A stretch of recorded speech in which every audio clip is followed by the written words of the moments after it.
2019년 10월 2일 수요일 돈다방 미쓰리 시작하겠습니다. 미쓰리는 뉴욕 증시 기준으로 먼저 말씀을 드릴게요. 10월 달 증시는 멀미약이 필요할 것 같다, 즉 변동성을 보일 것 같다라고 전해드렸고요.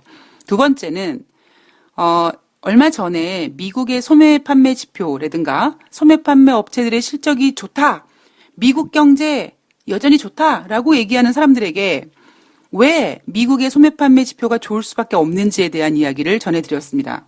그리고 또 하나는 제가 몇 달 전에 각 반에서 꼴등하는 애들을 모아다가 한 반을 만들어도 1등부터 꼴등까지 순위가 정해진다. 제가 꼴등이라는 비유를 해드렸던 이유는 뭐냐면, 그때 그 꼴등이라는 비유를 해드렸던 경제 지표가 바로 PMI 지표였고요. 경기가 정점을 찍고 이제 하강하는 국면에 접어들었다라고 생각했기 때문에 저는 꼴등이라는 비유를 해드리게 된 겁니다. 그래서 각 반에서 꼴등을 다 모아다가 한 반을 만들면 경기가 예전보다 둔화되지만 그래도 미국의 PMI는 그때만 하더라도 몇 달 전만 하더라도 53, 54였습니다. 그리고 유로존은 이미 50을 이탈했고요. 그리고 그때만 하더라도 중국이 50 근처에서 간당간당 했었거든요. 그래서 경기가 둔화되는 가운데 PMI 지표를 쭉 갖다 놨더니 그래도 미국이 제일 잘 나가고 그 다음에 중국이고 그리고 제일 부진한 게 유로존이다. 그리고 그 유로존의 가장인 독일이 경제가 너무 안 좋아서, 가뜩이나 유로존 경기도 안 좋아 죽겠는데, 아버지인 가장도 힘들어 죽겠는데, 영국이라는 아들내미 새끼는 집 나갈 생각하고 있고, 이탈리아와 그리스 같은 딸내미 같은 나라들은 또 자꾸 눈쌍꺼풀 수술할 거예요. 뭐 브라질리언 왁싱 할 거예요. 이러면서 돈 쓸 생각하고 있다. 제가 이런 비유를 해드렸잖아요. 이제 제가 이런 비유를 해드리고 그러니까 몇 달 정도 지났더니 이제는 미국의 PMI 지표가 50 이하로 이탈되어 버렸습니다. 즉 그 얘기는 저는 개인적으로 정말 우리 미국에게 좀 해주고 싶은 얘기가, 우리 이제 빼도 박도 못하니까 이제 경기 부진하다는 거 좀 인정하자라는 거죠. 이날 시카고 연방은행 총재가 한 얘기는 뭐냐면, 지난번에 미국의 금리 2번의 인하로 인해서 미국 경기가 확장세가 되고 있다, 뭐 이런 얘기를 했습니다. 정신 나간 소리죠. 앞으로 여러분들이 보시게 될 상황은 금리 인하가 더 이상 증시에 도움이 될 수 없는, 뭐 증시뿐만이겠습니까? 금리 인하가 더 이상 경제를 확 부흥시킬 수 없는 그런 상황을 여러분들께서 지켜보시게 될 것이다라는 이야기도 제가 몇 달 전에 해드렸습니다. 뉴욕 증시는요, 10월 1일 날 화요일 뉴욕 증시는 플러스로 멋지게 시작을 했습니다. 그러나 종가 기준으로 1%대 이상, 3대 지수가 모두 1% 이상 하락을 했고요. 또 여전히 또 언론에서는 급락이라는 표현을 쓰는데, 우리 급락이라는 표현을 쓰지 말자고요. 저는 이런 생각을 하거든요. 제가 뭐 2017년도는 뭐 진짜 아무리 주식을 모르는 웬만한 초보들도 아이고 뭐 이 회사 실적이 좋은 거고, 이 회사는 최소한 뭐 망하지는 않을 대기업이니까 한번 사볼까? 이렇게 주식을 샀을 때는 그냥 웬만큼 수익이 나는 시기였다면, 2018년도는 선수들의 장이었고 2019년도는 선수 중에도 선수, 즉 프로들만의 판이다. 결국 이 프로들만의 판이라는 얘기는 뭐냐면, 정말 매매를 좀 해보는 사람들이 견뎌낼 수 있는 장이라는 거죠. 그래서 어쩌면 여러분들 중에서 그런 매매를 하시는 분들은 요즘 증시를 보면서 아마 미소를 짓는 분들도 분명히 계실 거예요. 왜냐하면 장중의 움직임이 재밌거든요.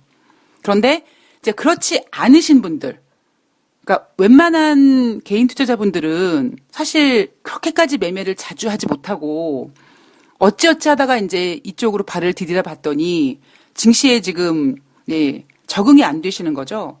마냥 지금 증시가 안 좋아질 것 같고, 그죠? 그러다가 또 금리 인하한다고 하면 또 좋아질 것 같고, 그냥 이 정도의 판단만 되는 거지, 실질적으로 주식 시장에서 어떠한 일들이 좀 진행되고 있는지는 주식 초보자분들은 모르실 수 있는 거죠. 저는 내년에 2020년 같은 경우에는 사실 글쎄요. 웬만한 투자자들도 할 수 있는 시장, 선수들의 장, 프로들의 장, 그럼 내년에는 뭐 울트라 알파, 울트라 슈퍼장 이런 프로들의 장이라고 표현을 해야 될까요? 예, 그 정도로. 그러니까 제가 자꾸 프로라는가 뭐 선수라는 그 표현을 쓰는 이유가 뭐냐면 주식이 계속 올라가는 가운데 매매를 하는 게 아니라 선수들이라든가 프로들은 주식이 빠질 때 사고, 예, 이 대응이 굉장히 발빠르다라는 거죠. 그래서 제가 작년에 선수들의 장 어쩌고 했을 때 어떤 분들께서 뭔 선수들의 장이냐, 너는 선수냐, 이런 말씀을 했던 기억이 있는데, 예, 시장은 앞으로, 예, 조금 더 그런, 상황으로 전개가 될 것입니다. 그래서, 글쎄, 여러분들께서, 지금 그러니까 주식을 좀 오래 해보신 분들은, 금융위기도 겪어보셨고, IMF도 겪어보셨고, 9.12 테러 같은 거 겪어보셨던 분들은 그냥 어찌 보면 지금 증시를 그러려니 하고 생각하시는 분들도 계시겠지만 이게 문제가 뭐냐면요. 이게 메비우스 끈처럼 계속 도돌이표로 돌아가고 있는 상황인데 증시가 안 좋을 때는 정말 선수들끼리 치고받고 합니다. 예, 그런데 증시가 좋아지기 시작하고 어느 정도 코스피 시장이라든가 이런 주식 시장에서 개인들의 매매 거래가 늘어났고 증권 계좌가 많이 만들어졌고 결국 이 얘기는 뭐냐면 주식을 몰랐던 분들이 주식 시장이 이제 좋아졌구나, 더 좋아지겠구나, 이제 투자해도 괜찮겠구나라고 생각하셨던 분들이 뛰어든 거기 때문에 정말 죄송하지만 주식에 대해서 모르는 내용들을 겪게 되고 그러다가 이제 정점을 찍고 증시가 하락하게 되면 그냥 멘붕이 되시는 거거든요. 저는 글쎄요. 제가 이 바닥에 한 20년 정도 있으면서 그런 사이클을 꽤 자주 본 것 같아요. 매번. 여러분들께서 저는 그런 생각을 하거든요. 제가 앞서도 한번 말씀드렸지만 나이 들어서 정말 치매가 걸리지 않는 이상에, 내가 무슨 종목을 사서 막 2배, 3배 막 그냥 1억으로 얼마 안에 10억 만들고 우리 이런 꿈은 접고요. 이건 불가능해요. 이런 거는 정말 피라미드에서 제일 상단에 있는 한 1% 정도 되는 사람들이 그것도 죄송하지만 냉정하게 얘기했을 때 좀 젊었을 때, 예, 빠르면 20대, 좀 늦으면 한 30대까지만 그 나이, 즉 이 주식 공부를 미친 듯이 해도 체력이 버텨줄 수 있는 그런 나이 때 뭔가 비법 같은 거를 이렇게 개발해서 이렇게 돈을 버는 사람들, 그러니까 그런 사람들은 정말 몇 프로고요. 그렇지 않는 사람들은 그렇게 1억으로 10억 만들고 이런 1,000만 원으로 10억 만들고 이런 그런 생각은 하지 말고 제가 앞서도 한번 말씀드렸듯이 진짜 나이 들어서 내가 꾸준하게 수익 내서 용돈으로 쓸 수 있고 사실 용돈보다도 몸이 아프면 제대로 병원 한번 갈 수 있는 결국요. 그런 목적에서 필요한 건 뭐냐면 증시가 오르던 내리던 내가 매매를 할 수 있는 방법을 알아야 된다는 거죠. 그러니까 종목이 중요한 게 아니라고 늘 말씀드리죠. 종목이 중요한 게 아니라 매매하는 방법이 중요합니다. 근데 저는 이상하게 보면 제가 최근 이렇게 다른 증권 전문가 분들도 좀 양도 얘기해보고 또 이렇게 해보면 아직도 종목이 중요한 게 아니라 매매하는 방법이 중요하다는 말을 이해를 못 하시더라고요. 분명히 그분들은 본인들이 충분히 경험하고 계실 텐데도 무슨 소릴까라고 궁금해 하시더라고요. 글쎄요, 언젠가는 제가 생각하고 있는 종목이 중요한 게 아니라 매매가 중요한 것이다라는 것을 좀 알려드릴 수 있는 그런 시간이 이번 생에 제 생에 있을지 모르겠습니다. 자, 그러니까 제가 드리고 싶은 얘기는 이런 거예요. 야, 미쓰리 너는 왜 증시 안 좋다라고 하면서 종목을 추천하니? 아, 증시 안 좋은 거랑 종목이랑 뭔 상관이 있냐라는 거죠. 예, 빠지면 사고 오르면 파면 되는 거예요, 그냥. 예. 그러니까 저는 그래서 시황은 시황대로 보고 종목은 종목대로 그냥 매매하면 된다라고 보는 거죠. 자, 그러나 다른 전문가들은 어찌 보면 매매하는 방법이 중요한 게 아니라 종목이 올라야 되는 게 중요하다 보니까 종목이 올라가기 위해서는 기본적으로 시황을 긍정적으로밖에 해석할 수가 없는 어찌 보면 자본시장의 필연적인 운명인 거거든요.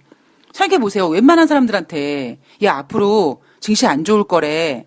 그런데 너 주식 사 그러면 누가 사겠습니까? 그죠? 그러니까 내가 내 종목을 추천하기 위해서는 앞으로 주식시장이 좋을 거라고 얘기할 수밖에 없는 거죠.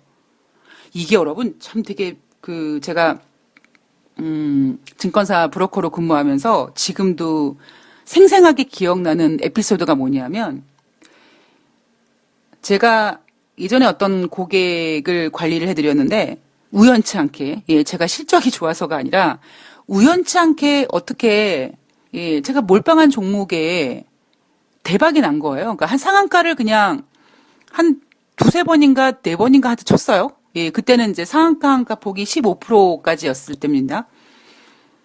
얼마나 좋았겠어요. 저는 얼마나 좋았겠습니까? 그분은 또 얼마나 좋아했겠습니까? 근데 제가 되게 놀라웠던 건 뭐냐면, 진짜 꽤 큰 수익을 내드렸는데, 물론 이제 손님들마다, 고객들마다 약간 성향이 틀릴 수도 있겠지만, 제가 되게 당황스러워했던 반응이 뭐였냐면, 그렇게 수익을 내드렸는데도 불구하고, 그렇게 좋아하질 않아요? 예?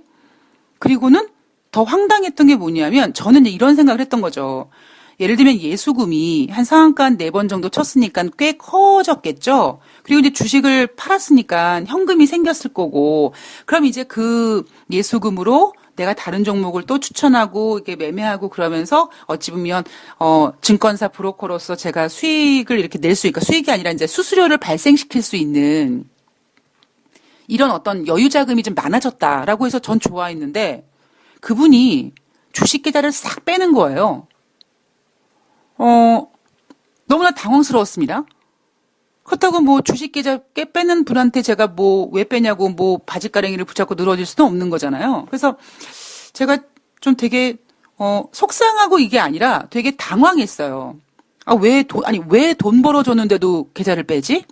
그랬더니 그날 이제 제가 매우 속상해 하던 날 뭐 늘 그랬듯이 증권사 직원들과 장이 끝난 다음에 술을 한 잔 마시면서 제 선배들이 그런 얘기 하더라고요.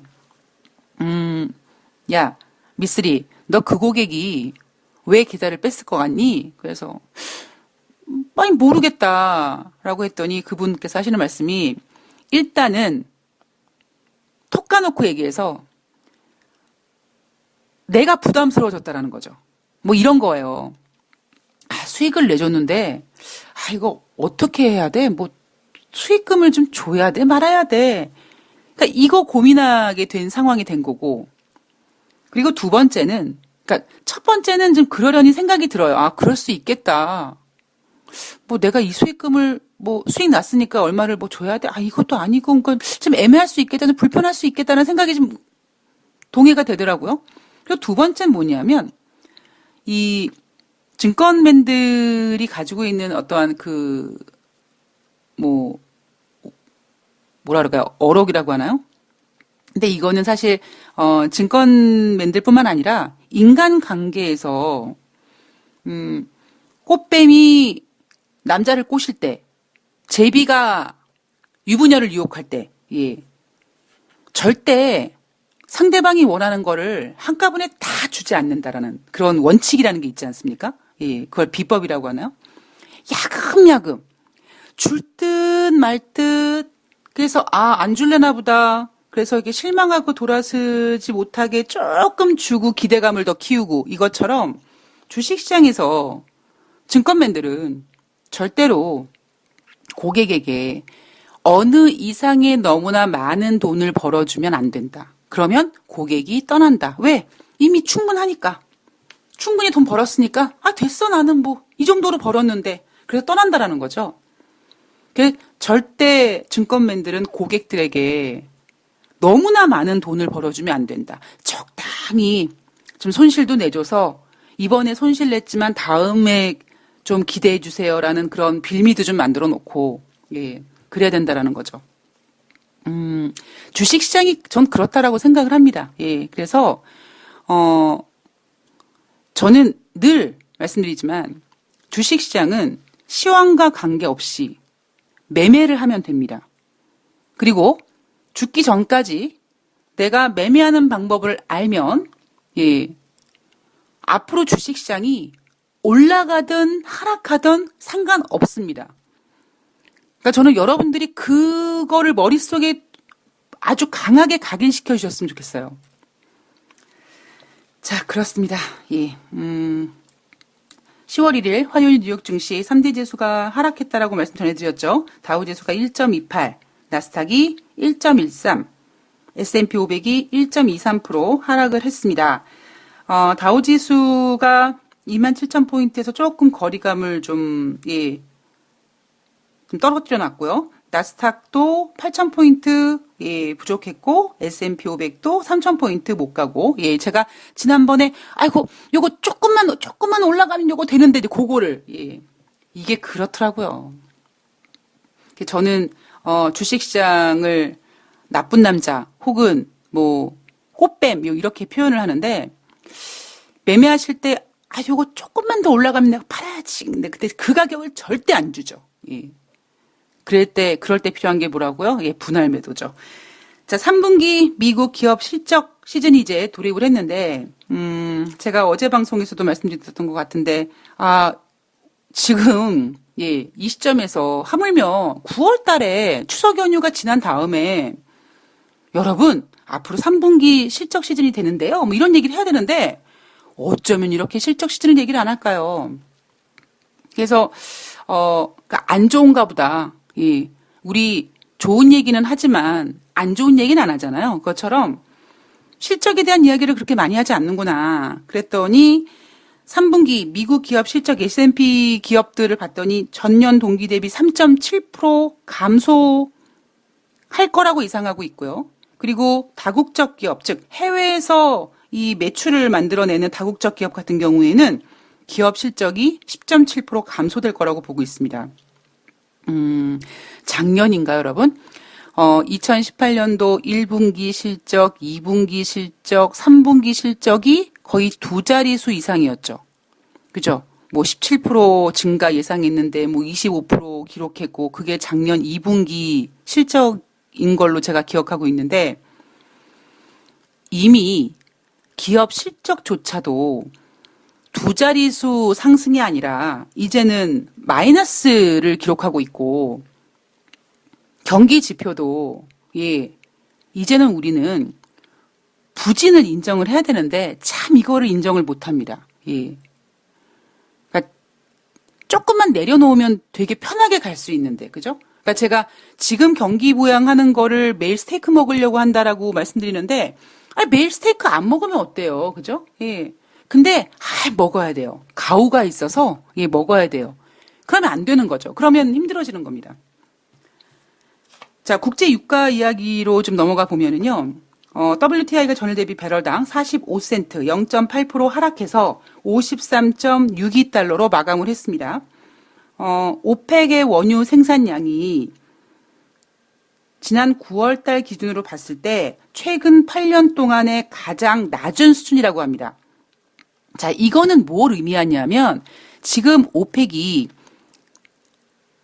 하루에 120만 배럴씩 감산하기로 있잖아요. 감산 잘하고 있잖아요. 그러니까 감산을 잘 이행하고 있다. 즉 국제 유가 가격을 정함에 있어서 공급과 수급의 그 기준으로 가격이 정해지는데 국제 유가가 하락할까 봐 지금 오펙 회원국들이 하루에 120만 배럴씩 감산하는데 그 감산 이행을 잘하고 있다.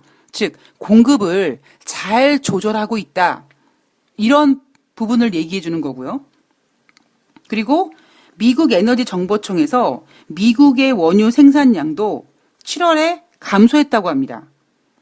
지난 2019년 4월 달에 미국의 생산량은 정점을 찍고 점차 감소한다고 합니다.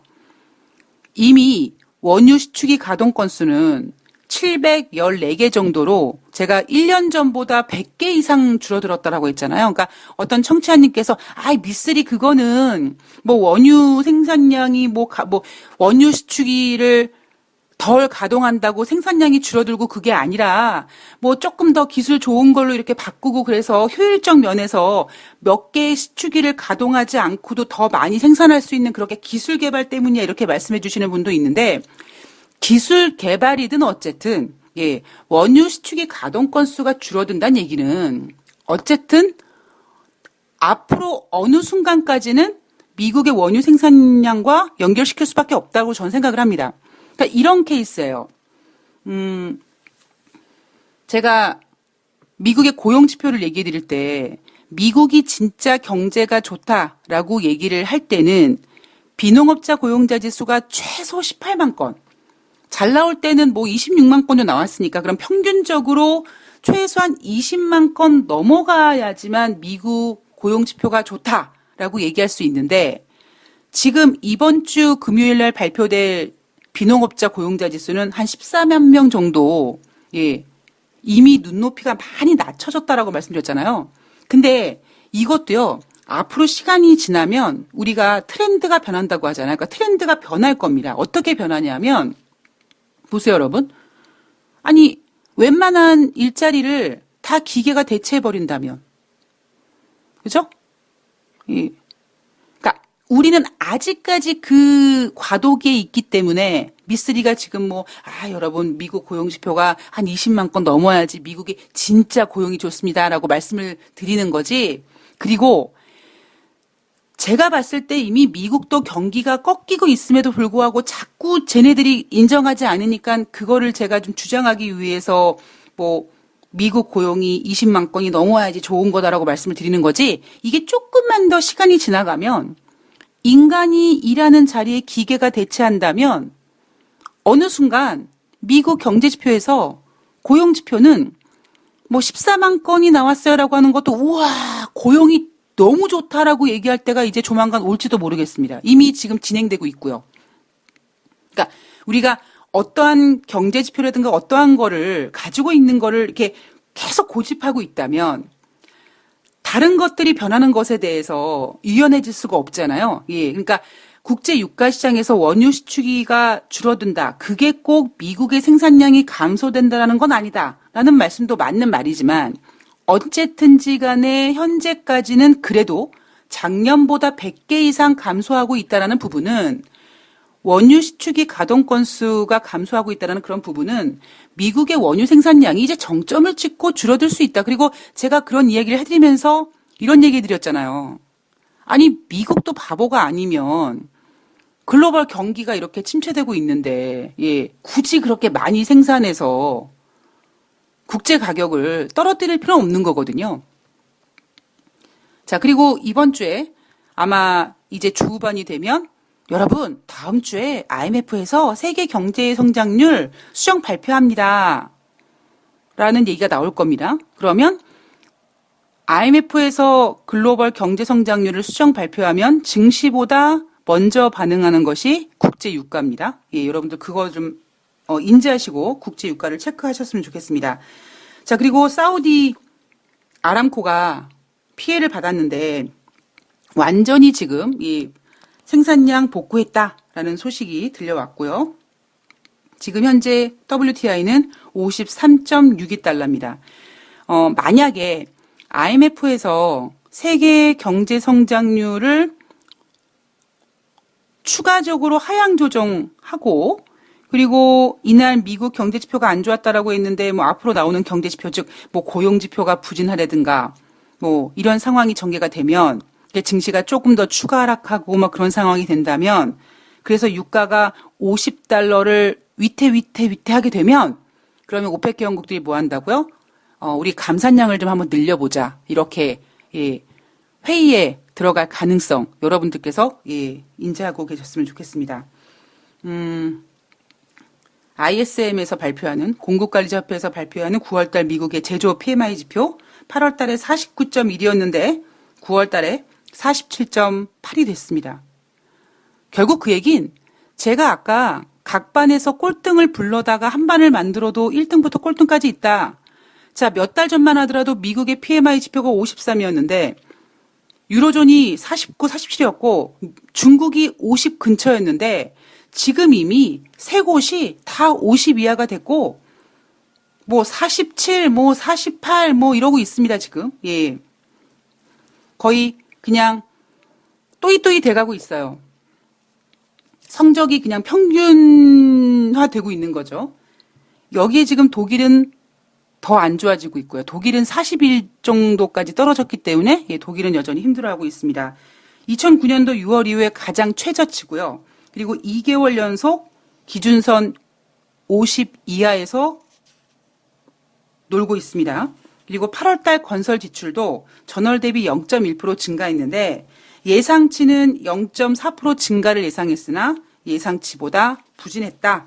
자, 이날 발표된 미국의 경제지표 좋지 않았다. 거기에다가 3분기 미국의 기업 실적 오히려 전년 동기 대비 감소할 것이다. 여기에 그나마 지금 희망을 걸고 있는 게 뭐냐면 미국과 중국의 무역 협상이거든요. 자, 근데 트럼프 대통령이 도박을 한번 할까요? 예. 그리고 그 도박이 어떤 도박일까요? 예, 2부에서 제가 한번 또 트럼프 대통령한테 또 빙의해서 예, 과연 트럼프 대통령이 도박을 할지 안 할지 예, 거기에 대해서 이야기해 드리도록 하겠습니다. 2부에서 뵐게요.